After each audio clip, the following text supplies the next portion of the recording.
आते हैं, वहां पे एनालिसिस को आगे बढ़ाते हैं। ठीक है, अब यहाँ पे एक आप देखेंगे, दोस्तों ट्रेंड तो सेल ऑन राइज का ही है।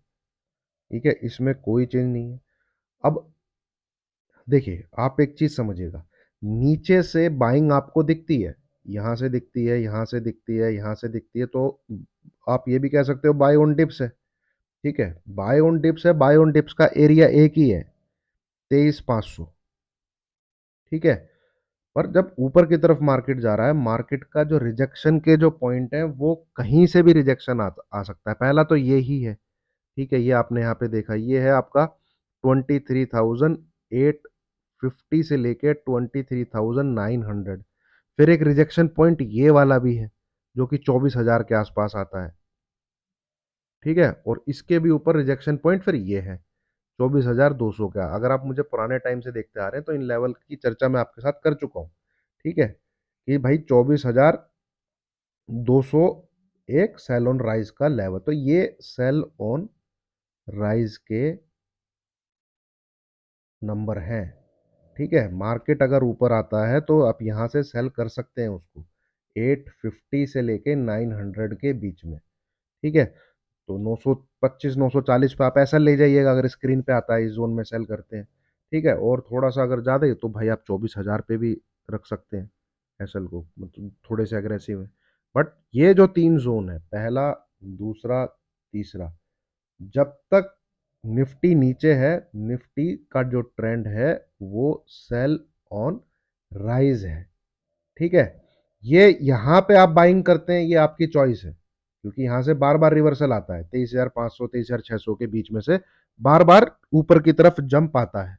पर किस दिन नहीं आएगा वो भाई पता नहीं है। ठीक है, हाँ, और अब आपका बात कर लेते हैं कि भाई तेजी भी तो हो सकती है। तेजी देखिए दोस्तों, यहाँ पे हो सकती है, यहाँ पे भी हो सकती है, यहाँ पे भी हो सकती है, यहाँ पे भी हो सकती है।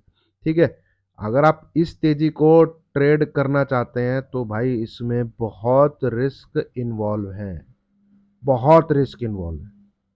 मार्केट में जो अच्छा खासा कन्विक्शन वाला बाई आएगा वो इस लेवल के ऊपर ही आएगा। ये लेवल है 24,200।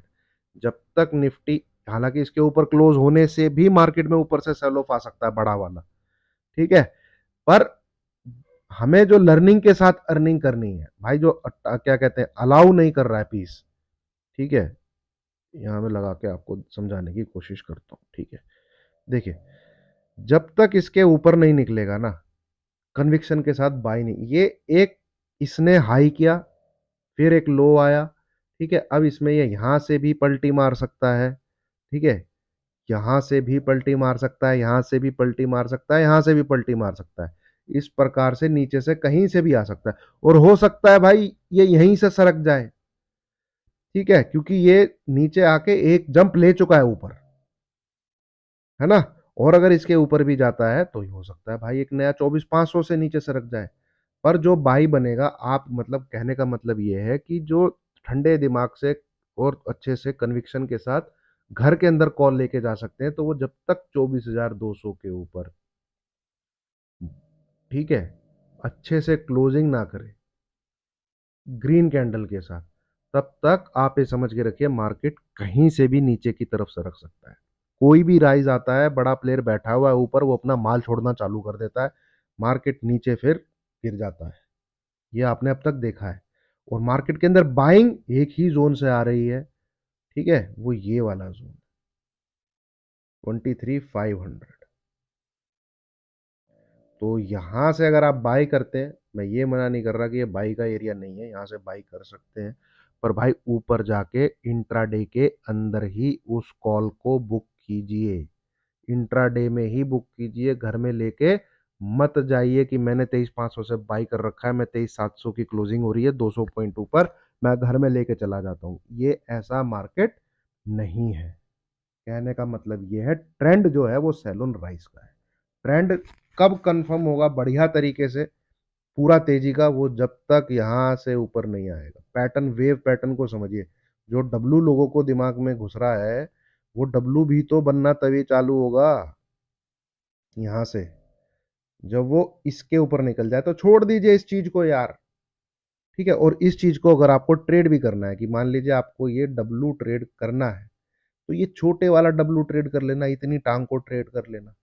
फिर बढ़िया तरीके से जब इसके ऊपर निकलेगा 24,857 के, तो अब आप बाय करिए, फिर दिखेगा फिर आपको 25,200, 25,500, वो तब की तब देखेंगे। फिलहाल जो है मार्केट में ऊपर से सेलिंग आ जाती है, ट्रेंड सेल साइड का है, और जो ये यहाँ पे रुक रहा है, ठीक है, ये इधर देखिए आप, इधर इधर इधर, ये एक ही एरिया है जो कि इस प्रकार से मैंने आपको समझाया अभी। तो एनी क्लोजिंग बिलो 23,500, ठीक है, मेरे को लगता है नेक्स्ट दिन ही हमें 23,263 ये वाला लो नेक्स्ट दिन ही ब्रीच हो जाएगा, ये वाला लो, ठीक है। तो इस चीज का ध्यान रखिएगा, मार्केट में राइज आता है तो जो सेल करने के एरिया है मैंने आपके साथ शेयर किए हैं, ठीक है, पहला ये, दूसरा ये, तीसरा ये, और 25-30 पॉइंट का आप ऐसा लेके दोस्तों कहीं से भी यहाँ पे सेल की पोजीशन बना सकते 800। हालांकि पहले भी क्लोज कर चुका है यहाँ पे एक दो बार इस एरिया में। बढ़िया ये हेड एंड शोल्डर का पैटर्न है दोस्तों, यहाँ पे जब भी नीचे सर के 49,700 के 49,700 के मिस नहीं करना है, सेल की पोजीशन लेनी ही लेनी है, ठीक है, ये बात मेरी याद रखिएगा। और मार्केट में कोई जंप आता है, ठीक है, तो बैंक निफ्टी में जो सेल करने का एरिया है वो यही है, ये रहा, ठीक है, ये जो एरिया है 50,400 से लेके 50,500, ये एरिया पूरा एक रेजिस्टेंस का एरिया है, मतलब कि सेल ऑन राइज। तो राइज में कहाँ सेल करना है, वो इस एरिया में आप एक सेल का अटेम्प्ट ले सकते हैं, 100-120 पॉइंट का एसएल लेके, ठीक है। तो ये है दोस्तों। और बैंक निफ्टी देखिए, मार्केट आज तो बंद होते होते थोड़ा ऊपर की तरफ गया है, तो हो सकता है हमें कल ऊपर की तरफ देखने को मिले, ठीक है। यहाँ पर भी आप देखेंगे तो गिरावट के पूरे पूरे चांसेस हैं, और बैंक निफ्टी वही जो मैं बोल रहा हूँ, बैंक निफ्टी ही निफ्टी को ले डूबेगा। बैंक निफ्टी बोल रहा है निफ्टी से कि हम तो डूबेंगे सनम, तुम्हें भी ले डूबेंगे, ठीक है ना।